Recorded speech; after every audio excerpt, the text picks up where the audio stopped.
जब मैं 3 साल का था तब एक पार्क में स्लाइड की सीढ़ी चढ़ते समय मुझे अचानक तेज़ खांसी आई और मेरा दम घुटने लगा। कुछ ही देर बाद मैंने देखा कि मैं अपने शरीर के बाहर से खुद को देख पा रहा हूँ।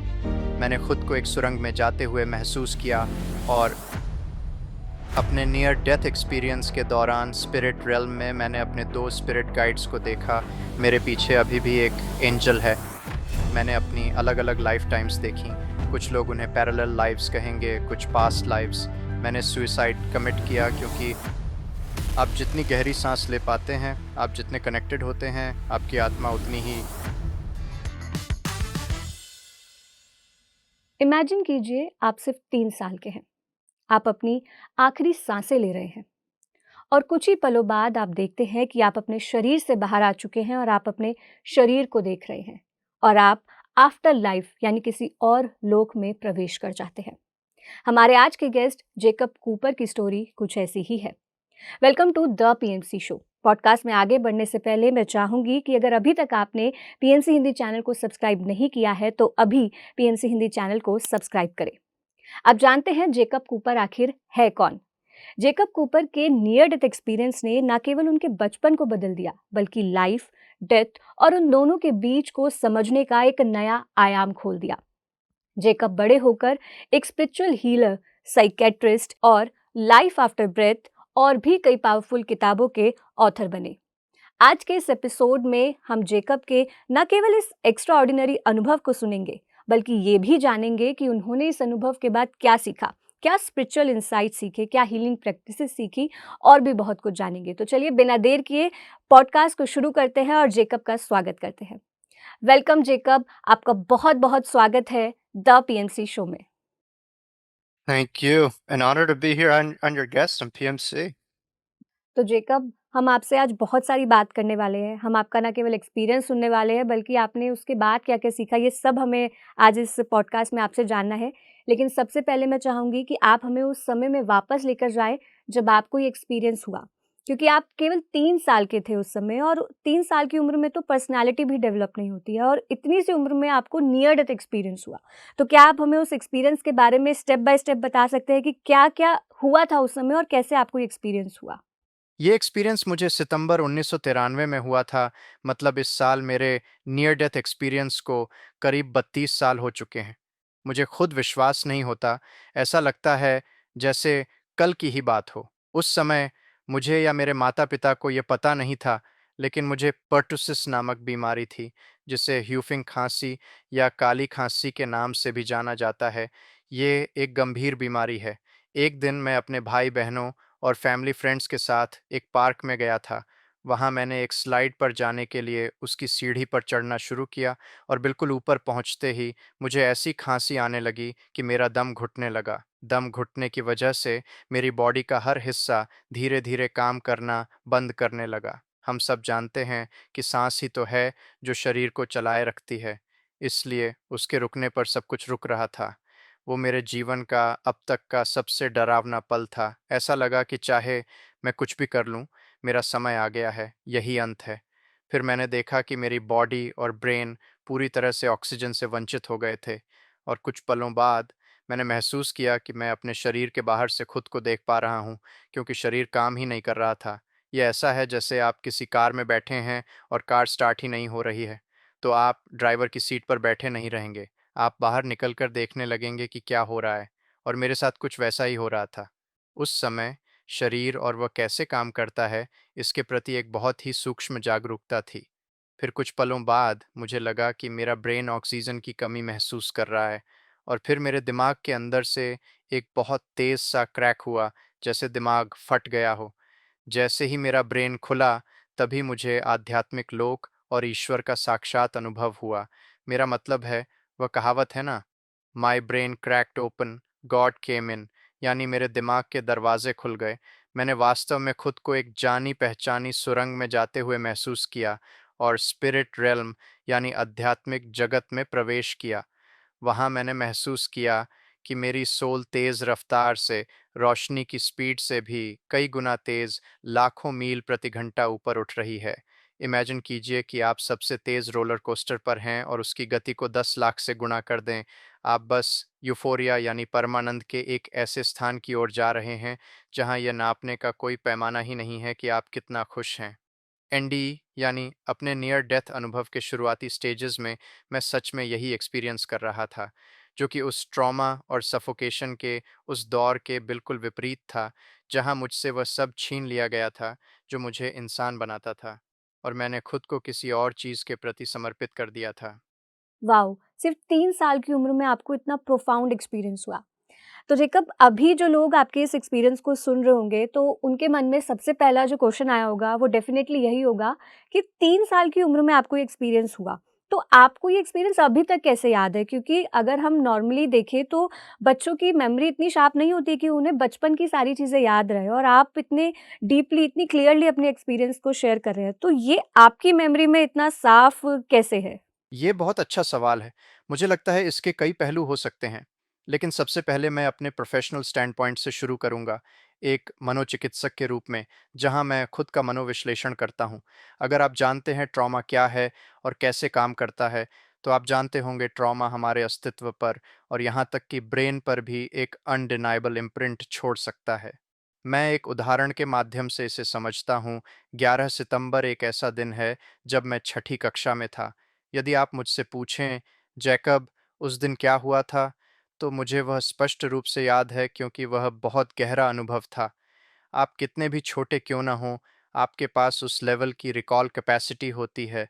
तो मेरे लिए ये कई मायनों में बहुत ट्रॉमेटिक था, और ये कुछ ऐसा भी था जो मेरे सीमित दिमाग से परे था। यह आध्यात्मिक लोक का अनुभव था, इसलिए यह मेरे साथ रहता है। मैं हमेशा कहता हूँ कि अगर आप किसी चीज़ को याद रखने के लिए बने हैं, तो आप उसे याद रखेंगे, और मेरे लिए मैं इसे याद रखने के लिए बना था, उस इम्प्रिंट की वजह से। और तीसरा पहलू यह है कि मैं नहीं मानता कि हम सिर्फ़ यह शरीर हैं। मैं एक एग्ज़ाम्पल देता हूँ। जैसे आप मेरी किसी बुक को देखें, मान लीजिए लाइफ़ आफ्टर ब्रेथ, आप एक पेज पढ़ते हैं और आपको लगता है कि आपने पूरी बुक जान ली। हमारी लाइफ के अलग-अलग मोमेंट्स में हमारी उम्र और स्टेजेस अलग-अलग होंगे, लेकिन वो हमारी पूरी पहचान नहीं है। वो सिर्फ़ एक लिमिटेड मोमेंट में हमारा एक एक्सपीरियंस है। हम कौन हैं, ये क्रोनोलॉजिकल एज से बहुत आगे है। हम एक इटर्नल स्पिरिचुअल बीइंग यानी अनंत आध्यात्मिक सत्ता हैं। तो यहाँ 2 बातें एक साथ सच हो सकती हैं। टेक्निकली मैं 3 साल का था, और साथ ही मैं एक इन्फिनिट स्पिरिट था, हूँ और हमेशा रहूँगा, जैसे हम सब हैं। इसलिए ये अनुभव एक आत्मा के स्तर पर था। मुझे उम्मीद है कि इससे व्यूअर्स को ये समझने में मदद मिलेगी कि हम अपने बॉडी नहीं हैं, हम बुक का सिर्फ एक पेज नहीं हैं, हम पूरी एनसाइक्लोपीडिया हैं, और उससे भी कहीं अधिक हैं। लेकिन सबसे इम्पोर्टेंट चैप्टर वो है जिसे हम हर रोज़ लिख रहे हैं। तो जब आप अपनी बॉडी से बाहर आए, तो वो क्या फीलिंग थी? कोई अगर नया व्यूअर इस एपिसोड को देख रहा हो, तो वो समझना चाहे कि बॉडी से बाहर आने की फीलिंग कैसी होती है? क्या बदलता है? क्या-क्या फ़ील होता है? क्या हम अपने आस-पास देखते हैं? तो आप प्लीज़ उस बारे में बताएँ। मैं कहूँगा, कई मायनों में राहत। ये ऐसा है जैसे आप अपने सबसे बड़े डर को देख रहे हों। ज़्यादातर लोगों के लिए वो डर होता है शरीर की मृत्यु, और इस अनुभव के दौरान आप उसका सामना करते हैं और उसे पूरी तरह महसूस करते हैं। आप जानते हैं कि उसके पार एक अनंत प्रकाश है। यह अब तक का सबसे बड़ा परम आनंद था। हर चिंता, हर घबराहट जो मुझे थी, सब कुछ इमीडिएटली पिघल गया। तो उस मोमेंट में लगता है, डरने के लिए है ही क्या? कई मायनों में ये सब इंसानी धारणाएं हैं, क्योंकि जिससे हम सबसे ज़्यादा डरते हैं उस बारे में आप जान लेते हैं कि आप मर नहीं सकते, आप ये जान लेते हैं कि आप सिर्फ जी सकते हैं। तो बहुत से लोगों के लिए ये एक चॉइस बन जाती है। तो इस बॉडी को और उस सफोकेशन को छोड़ना जो मैं एक्सपीरियंस कर रहा था, वो मेरे लिए बहुत सुकून देने वाला और आनंदमय था। तो जेकब आप अपनी बुक में अनकंडीशनल लव और लाइट की भी बात करते हैं। तो ये अनकंडीशनल लव क्या है? क्या ये सिर्फ़ दूसरे लोक में ही देखने को मिलता है? या हम इसे यहाँ पर भी एक्सपीरियंस कर सकते हैं? मुझे लगता है लव के कई अलग-अलग फॉर्म्स होते हैं, लेकिन ह्यूमन लेवल पर हमें सिखाया गया है कि हमें प्यार इसलिए मिलता है कि हम क्या करते हैं, ना कि इसलिए कि हम कौन हैं। जैसे स्कूल में अच्छे नंबर आए तो माता-पिता प्यार करेंगे कि आपने कुछ अच्छा किया, और आगे अच्छे नंबर नहीं आए तो शायद आपको उतना प्यार नहीं मिलता। तो प्यार अक्सर शर्तों पर आधारित होता है। लेकिन दूसरी तरफ जो मैंने एक्सपीरियंस किया वो सिर्फ लव था। जब नियर डेथ अनुभव करने वालों से गॉड, यूनिवर्स या अदर साइड को डिस्क्राइब करने के लिए कहा जाता है, तो वो इसी शब्द का प्रयोग करते हैं, लव।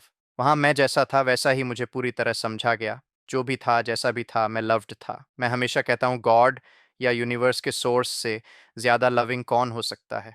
वह लव का हाईएस्ट फॉर्म है जिससे हम सब उत्पन्न होते हैं। तो अपने नियर डेथ अनुभव के दौरान मैंने सच में यही एक्सपीरियंस किया, इन्फिनिट लव का क्रिएटिव सोर्स जहाँ से सारा जीवन बहता है। मेरे लिए पूरा जीवन ही प्रेम है और ईश्वर का वर्णन करने का मेरे पास यही बेस्ट तरीका है।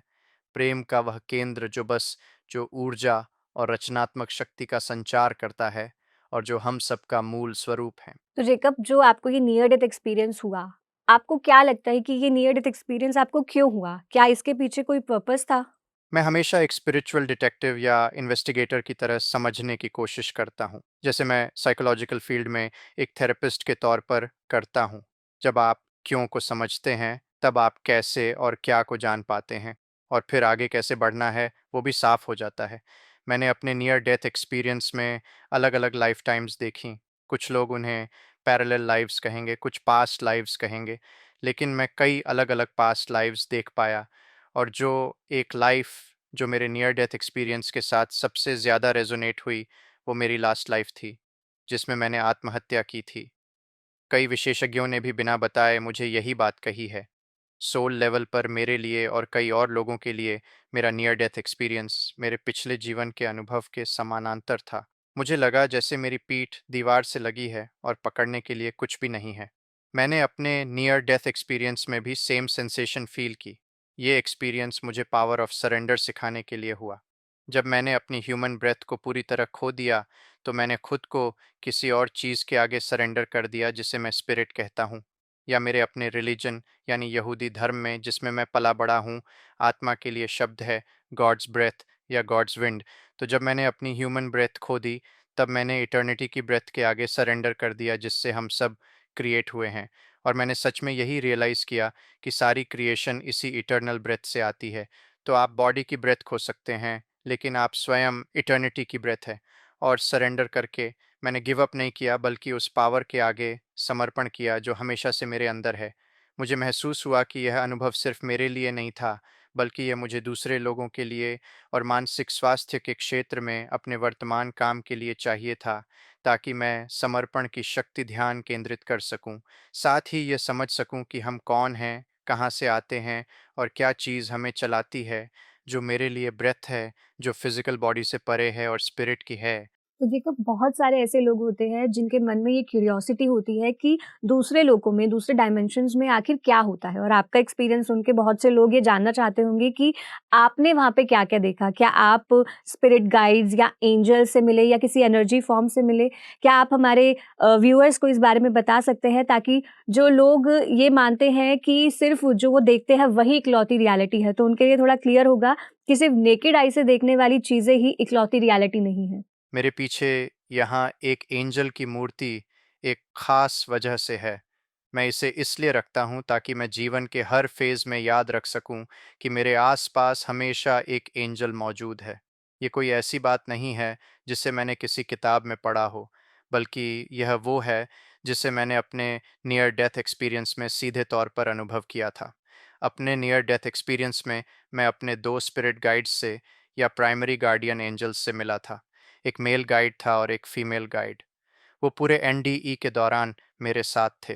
वो इतने सुंदर बीइंग्स थे कि उनके लिए मेरे पास ऐसे शब्द नहीं हैं जो ये बता सकें कि वे कितने सुंदर और अलौकिक थे और आज भी हैं। मुझे लगता है हम में से ज़्यादातर लोग इस लाइफ में यूजुअली एक या दो प्राइमरी स्पिरिट गाइड्स के साथ आते हैं, जो हमारे जन्म से पहले भी वहाँ होते हैं, और जब हम इस संसार से विदा होते हैं तब भी वे हमसे जुड़ जाते हैं।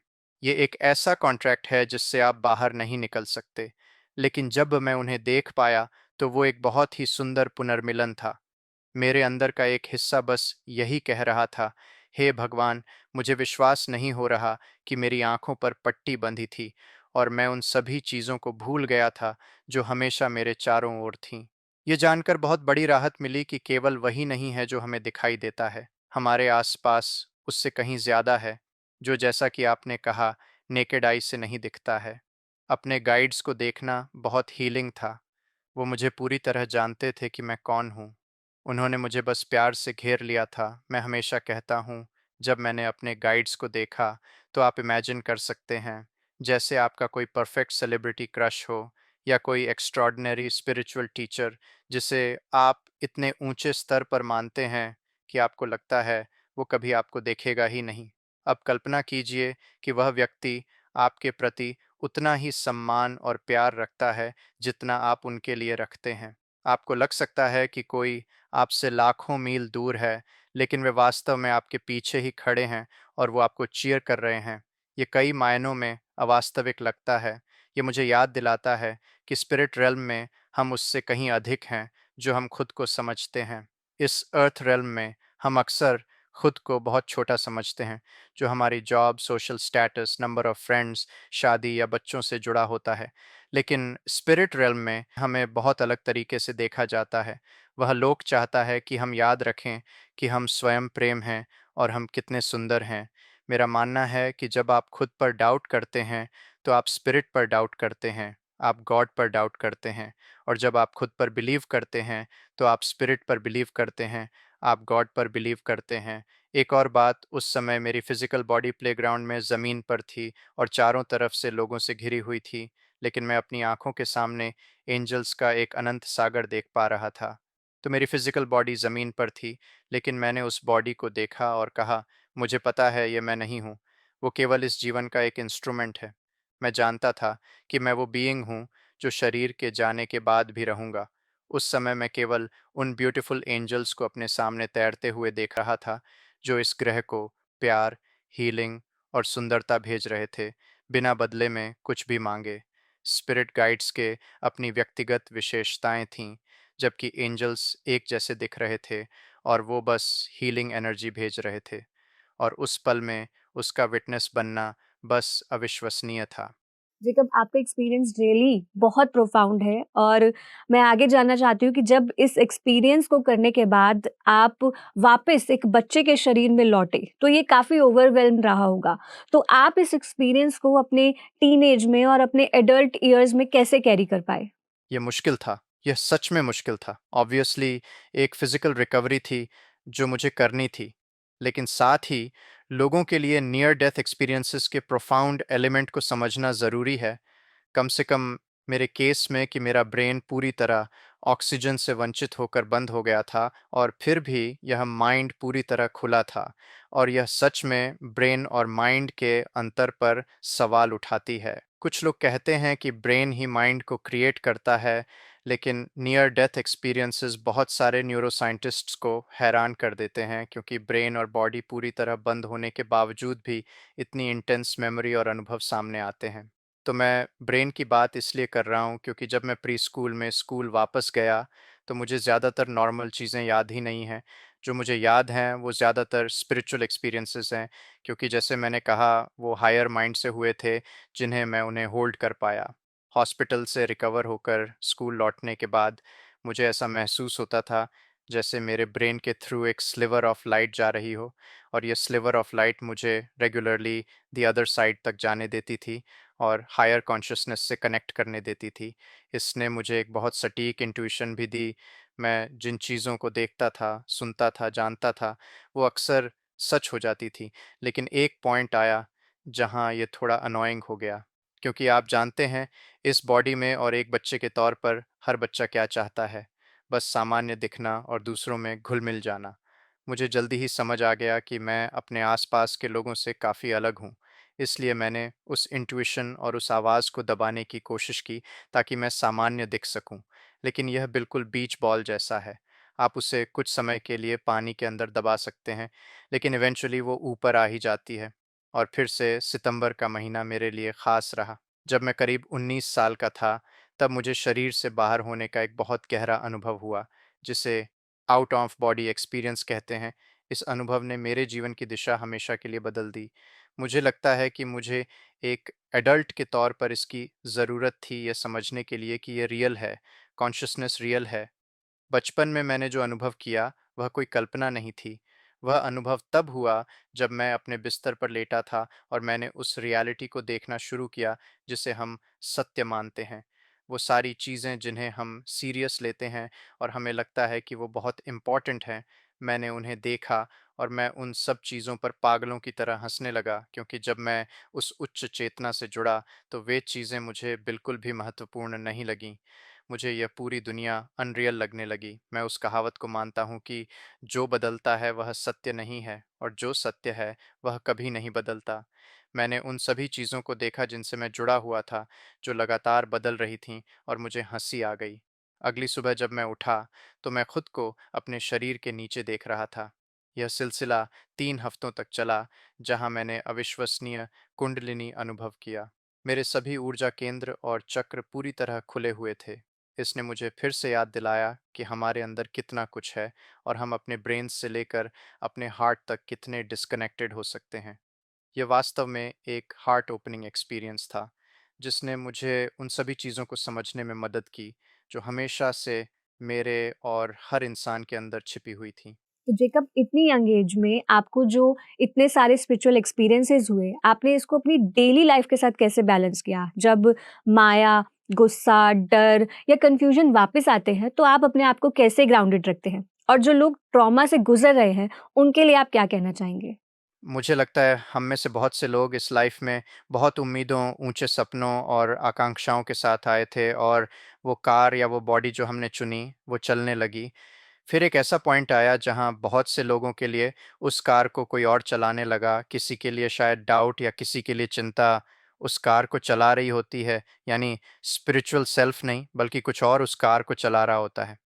मेरी डेली प्रैक्टिस में मैं हमेशा याद रखने की कोशिश करता हूँ कि इस कार को कौन चला रहा है। क्या ये स्पिरिट रेल्म है, यानी क्या ये आध्यात्मिक जगत है? यदि आध्यात्मिक जगत कार चला रहा है, तो वह आपको जीवन में बहुत अलग तरह से आगे बढ़ने देगा और आपको आपकी कल्पना से परे स्थानों पर ले जाएगा।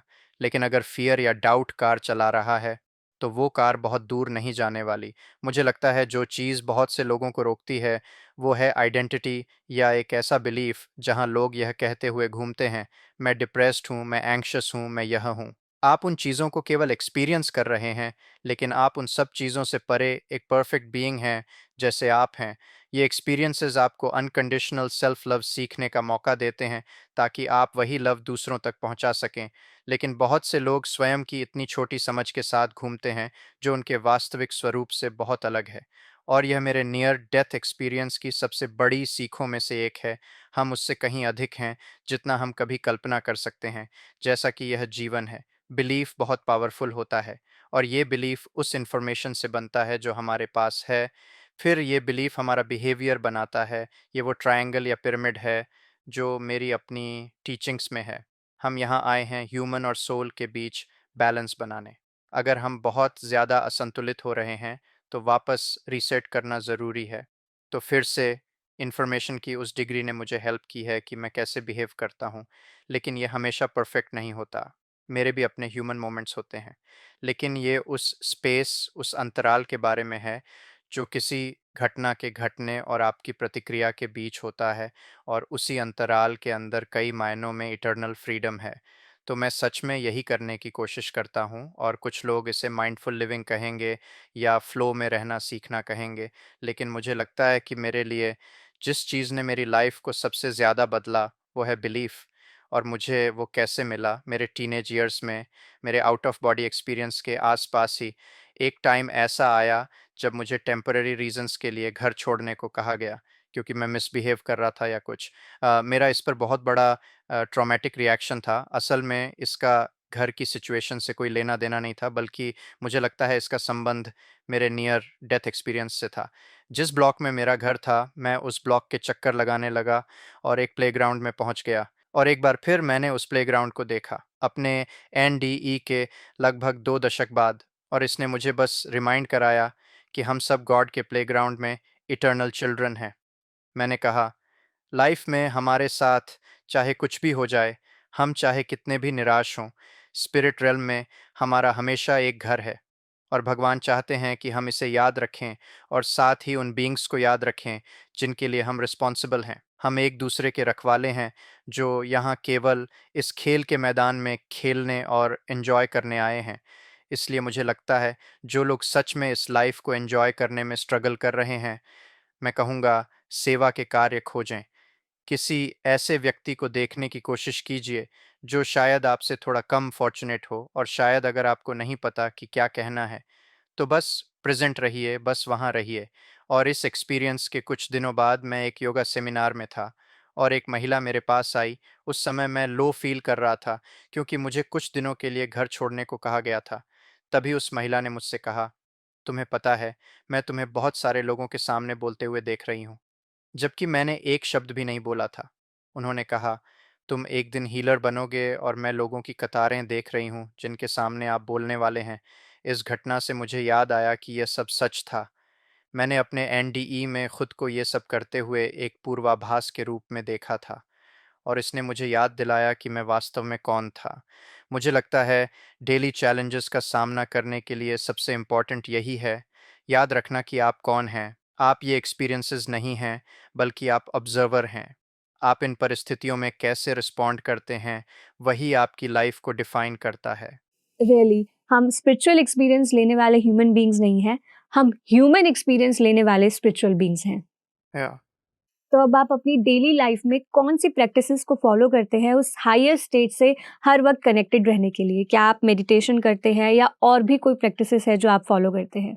मैं मेडिटेशन करता हूँ। मुझे यह करना और इसे सिखाना पसंद है। जब मुझसे मेरी फ़िज़िकल ब्रेथ छीन ली गई थी, तो बाद में लाइफ़ में मेडिटेशन ने ही मुझे ब्रेथ की वैल्यू समझ आई। सिर्फ़ इतना ही नहीं, मेडिटेशन मेरे लिए इटर्नल ब्रेथ के साथ इंटिमेसी है। ये उस ब्रेथ से जुड़ना है जो बॉडी से बियॉन्ड है।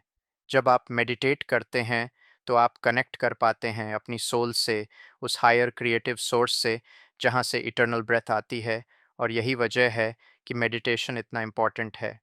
जितना गहराई से आप ब्रीथ करते हैं, जितना ज़्यादा कनेक्टेड होते हैं, उतनी ही आपकी सोल एलिवेट होती है, और उतनी ही ज़्यादा क्रिएटिविटी, इनसाइट आपके माइंड में आती है, और लाइफ को फ्लो और सहजता के साथ जीने और सॉल्व की क्षमता आती है। मेरे लिए मेरे नियर डेथ एक्सपीरियंस ने मुझे बहुत ग्रैटिट्यूड दिया है, क्योंकि कई बार हम तब तक नहीं समझते कि हमारे पास क्या है, जब तक वो हमसे छिन ना जाए। तो मेरे लिए ऐसा एक भी पल नहीं जाता जहाँ मैं सच में बस सांस ले पाने के लिए ग्रैटिट्यूड ना फील करूँ, क्योंकि जब मैं 3 साल का था और वो मुझसे छीन ली गई थी, इसलिए मैंने पहचाना कि ये कितना ब्यूटीफुल गिफ्ट है और ये हमें इस शरीर में कैसे जीवित रखता है। मेडिटेशन के साथ साथ मैं और भी कई चीज़ों का ध्यान रखता हूँ। मैं हार्ट माइंड के तालमेल को बहुत वैल्यू देता हूँ। मेरा एक रूटीन है जिसमें मैं कॉन्शियसली अपने हाथ अपने हार्ट पर रखता हूँ और उन सभी चीज़ों से कनेक्ट करता हूँ जिन्हें मैं प्यार करता हूँ और जिनकी तरफ मैं नेचुरली खींचता हूँ। ये प्रैक्टिस मेरे लिए बहुत हेल्पफुल है। बहुत से लोग मुझसे पूछते हैं, मैं आध्यात्मिक कैसे बनूं या मैं आत्मा से कैसे जुड़ूं? और मैं हमेशा कहता हूँ, ठीक है, अगर आप वास्तव में आत्मा के बारे में जानना चाहते हैं, उससे जुड़ना चाहते हैं, तो आपको एक निश्चित शब्द का अध्ययन करना होगा, और वह शब्द है उत्साह, एंथुसियाज्म, जो एक ग्रीक शब्द एंथोस से आता है, जिसका मतलब है इनर डिविनिटी, इनर स्पिरिट। तो अगर आप एंथुसियाज्म से परिचित हैं, इसका मतलब है आपकी खुशी, वो चीज़ें जिनके लिए आप पैशनेट फ़ील करते हैं, जो आपको प्रफुल्लित करती हैं, और ये हर व्यक्ति के लिए अलग है। हर इंसान का आनंद अलग है, हर इंसान की खुशी अलग है। तो मैं कहूँगा, अगर आप सच में सोल से कनेक्ट करना चाहते हैं, तो उन चीज़ों को ढूँढिए जो आपको खुशी देती हैं, और उन्हें छोटा मत समझें कि वो मामूली या मानवीय लगती हैं। वे वास्तव में आत्मा तक पहुँचने के आपके गेटवेज़ हैं। तो अगर आप एक बेहतर हेवन क्रिएट करना चाहते हैं, तो उसे हियर एंड नाउ में ढूँढिए। उन चीज़ों की ओर झुकें जिन्हें आप प्यार करते हैं, उन चीज़ों को दूर धकेलने की कोशिश न करें। आपको उन्हें अपनी दोनों बाहों से लपेटना होगा, उन्हें गले लगाना होगा और उन्हें अपनाना होगा। इस तरह आप वास्तव में अपनी भावनाओं और अपनी खुशी के माध्यम से पृथ्वी पर ही स्वर्ग बना लेते हैं।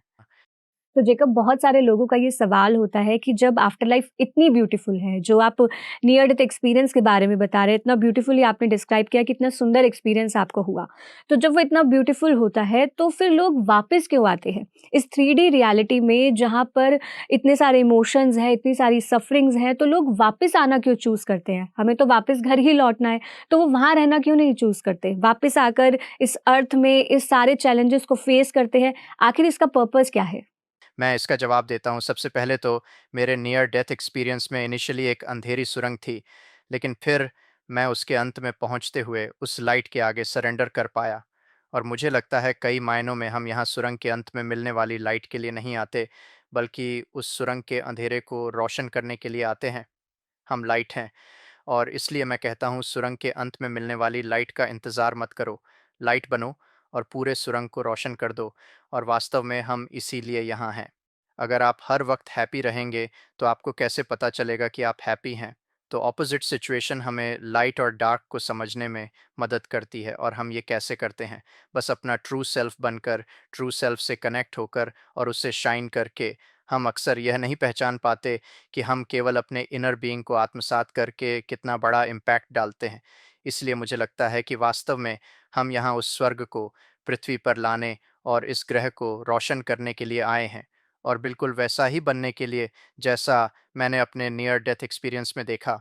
और मेरे एनडीई में मुझसे पूछा गया था कि क्या मैं यहाँ रुकना चाहता हूँ या जाना चाहता हूँ। ज़्यादातर नियर डेथ एक्सपीरियंसर्स से कहा जाता है, ये तुम्हारा समय नहीं है, तुम्हें अभी और काम करना है। लेकिन मेरे केस में ऐसा नहीं था। मुझे बस एक चॉइस दी गई थी, जो लगभग 20 से 30% नियर डेथ एक्सपीरियंसर्स को दी जाती है। अधिकांश को यह विकल्प नहीं दिया जाता। और मेरा सवाल था कि अगर मैं रुकता हूँ, तो मैं यहाँ क्यों हूँ? मेरा उद्देश्य क्या है? और मुझे सच में दिखाया गया खुद को लोगों के सामने बोलते हुए, और लोगों को सबसे महत्वपूर्ण बात याद दिलाते हुए कि वे कौन हैं और वे कहाँ से आए हैं। और इस लाइफ़टाइम में मेरे एग्ज़िस्टेंस का पर्पस सच में यही है। ये सिर्फ़ मंच पर बैठकर बोलने तक सीमित नहीं है, इससे कहीं ज़्यादा है। लेकिन वो उसका एक हिस्सा ज़रूर है। मैंने खुद को लोगों के सामने बोलते हुए देखा, लेकिन लोगों से ऊपर नहीं, बल्कि लोगों के साथ और मैसेज के साथ, और लोग यह याद कर पा रहे हैं कि वो सच में कौन हैं। और इसलिए जब मुझसे अक्सर इंटरव्यूज़ में पूछा जाता है, "जेकब, आप कैसे याद रखे जाना चाहते हैं?" मैं कहता हूँ, मुझे सच में परवाह नहीं है कि मुझे कैसे याद रखा जाता है। जो ज़्यादा इम्पोर्टेंट है वो ये है कि लोग मेरी कुछ किताबों और टीचिंग्स के ज़रिए खुद को याद करना शुरू कर सकें कि वो कौन है। यही मैं चाहता हूँ, और इसीलिए मैं यहाँ हूँ, ताकि लोग याद रखें कि वो सच में कौन है। तो जेकब, अब हमारा जो अगला राउंड है वो रैपिड फायर राउंड है, जिसमें आपको हमारे रैपिड फायर क्वेश्चंस के बहुत ही शॉर्ट एंड क्रिस्प आंसर्स देने हैं। तो क्या आप रेडी हैं? Sure, yes. तो मेरा पहला क्वेश्चन है, सोल या बॉडी कौन ज़्यादा रियल है? मैं फिर से उस कोट को दोहराना चाहूँगा, जो बदलता है वो रियल नहीं है, और जो रियल है वो कभी नहीं बदलता। और इसलिए आत्मा चलती रहती है, प्रेम चलता रहता है, लव रियल है, बॉडी बदलती है, बॉडी डिकम्पोज हो जाती है, सोल रियल है। क्या हील करना ज़्यादा मुश्किल है, माइंड या हार्ट? मुझे लगता है कि दोनों डिफ़िकल्ट हो सकते हैं, लेकिन मेरे लिए कई मायनों में हार्ट को हील करना थोड़ा ज़्यादा कठिन है। कर्मा, जो लॉ ऑफ चॉइस है, क्या ये एक चॉइस है या डेस्टिनी? अब मुझे लगता है हमारी चॉइसेस ही हमारी डेस्टिनी तय करती हैं। कुछ चीज़ें पहले से तय होती हैं, चाहे हम कुछ भी करें, वो तय होती हैं। लेकिन मुझे लगता है कि उन चीज़ों पर हमारा इन्फ्लुएंस हमेशा होता है। कुछ भी उस तरह से पत्थर की लकीर नहीं है, जैसा हम इसे देखते हैं। एक किताब या टीचर जिसने आपको शेप किया हो? डॉक्टर वैन डायर मेरे लिए सबसे बड़े इन्फ्लुएंस रहे हैं, जिन्होंने वास्तव में मुझ पर प्रभाव डाला है। साथ ही मेरी बर्थडे ट्विन शर्ली मैक्लेन। वो एक चीज़ क्या है जो आप फन के लिए करते हैं? मुझे दौड़ना पसंद है। मैं एक डेली रनर हूँ। ये कुछ ऐसा है जो मैं 18 साल की उम्र से कर रहा हूँ। मैं लगभग हर दिन 6 मील दौड़ता हूँ, और मेरे लिए ये मेरा सबसे बड़ा तनाव मुक्ति का साधन है। दौड़ना और दौड़ते समय संगीत सुनना, यही मेरी खुशी है।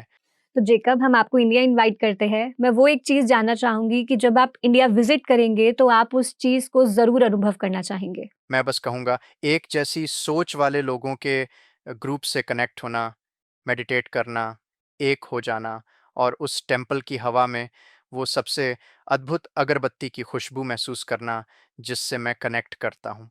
और उसके बाद एक अच्छा मील खाना, क्योंकि मैं इंडिया के खाने का बहुत बड़ा फ़ैन हूँ। मुझे पालक पनीर पसंद है, वो एक अच्छी डिश है। तो जेकब, फाइनली एक मैसेज हमारे पीएनसी व्यूअर्स के लिए, इस पॉडकास्ट को सुनने वाले हर व्यूअर के लिए, जो वो वापस अपने साथ लेकर जाए। मैं कहूँगा, मेमोरी की पावर को समझना बहुत ज़रूरी है। मेमोरी ही हमें स्पिरिचुअलिटी से जोड़ती है। और इसी तरह ये पूरी कॉन्वर्सेशन शुरू हुई थी कि आपको याद कैसे आया। और मुझे लगता है लोग स्पिरिचुअलिटी की तरफ इसलिए आते हैं क्योंकि उन्हें अपने अंदर कुछ याद आता है, जब कोई और वो बात कह रहा होता है, चाहे वो नियर डेथ एक्सपीरियंस हो या किसी स्पिरिचुअल टीचर की बात। मेमोरी के जरिए ही लोग आत्मा से जुड़ पाते हैं। दूसरा हिस्सा है एक्सप्लोर करने के लिए डेयरिंग बनना। एक्सप्लोरेशन के माध्यम से ही लोगों ने कई सदियों पहले इस ग्रह के विभिन्न हिस्सों को खोजा था। अगर यह फिजिकल वर्ल्ड में पॉसिबल है तो इमेजिन कीजिए यह उन चीज़ों पर कैसे अप्लाई होता है जिन्हें हम देख नहीं सकते। तो चेतना के नए क्षेत्रों को खोजने के लिए हमेशा तैयार रहें। जैसे मेरे पास वो जेकब्स लैडर थी। आप जितना ऊंचा एक्सप्लोर करते हैं, आप उतना ही ज़्यादा देख सकते हैं। तो आप दुनिया को कैसे देखते हैं, इसमें डेयरिंग बनिए और नई दुनियाओं को एक्सप्लोर करने के लिए अपने पर्सपेक्टिव को कॉन्स्टेंटली बदलते रहिए। तो जेकब बहुत अच्छा लगा आपसे बात करके, आपके अनुभव को सुन के, आपके स्पिरिचुअल इनसाइट्स के बारे में जान के। तो हम आपको इंडिया इनवाइट करते हैं, प्लीज़ विज़िट इंडिया। हमारे यहाँ पे जो मेडिटेशन सेंटर है, हम चाहेंगे आप वहाँ पे विज़िट करें, मेडिटेशन को एक्सपीरियंस करें और ऐसे ही जो विज़डम आप शेयर कर रहे हैं सबके साथ, वो शेयर करते रहें। Thank you so much for having me on. Many blessings. तो दोस्तों, जेकब की जर्नी हमें ये समझाती है कि स्पिरिचुअल एक्सपीरियंसेस सिर्फ आइसोलेशन में नहीं, बल्कि डेली लाइफ में अपने एक्सपीरियंसेस को जीते हुए भी हम कर सकते हैं। मेडिटेशन के माध्यम से कैसे हम हियर एंड नाउ में रह सकते हैं, कैसे माया, डर और कंफ्यूजन के समय पर भी अपने आप को ग्राउंडेड रख सकते हैं, ये सब हमने इस एपिसोड में जाना। उम्मीद करते हैं कि ये कन्वर्सेशन आपको क्लैरिटी और कंपैशन को सीखने में मदद करेगी। आज के लिए बस इतना ही। Thank you so much. अगर आपने अभी तक पीएमसी हिंदी चैनल को सब्सक्राइब नहीं किया है, तो अभी पीएमसी हिंदी चैनल को सब्सक्राइब करें और हमें कमेंट करके ज़रूर बताएं कि आने वाले पॉडकास्ट में आप किन विषयों के बारे में जानना चाहते हैं।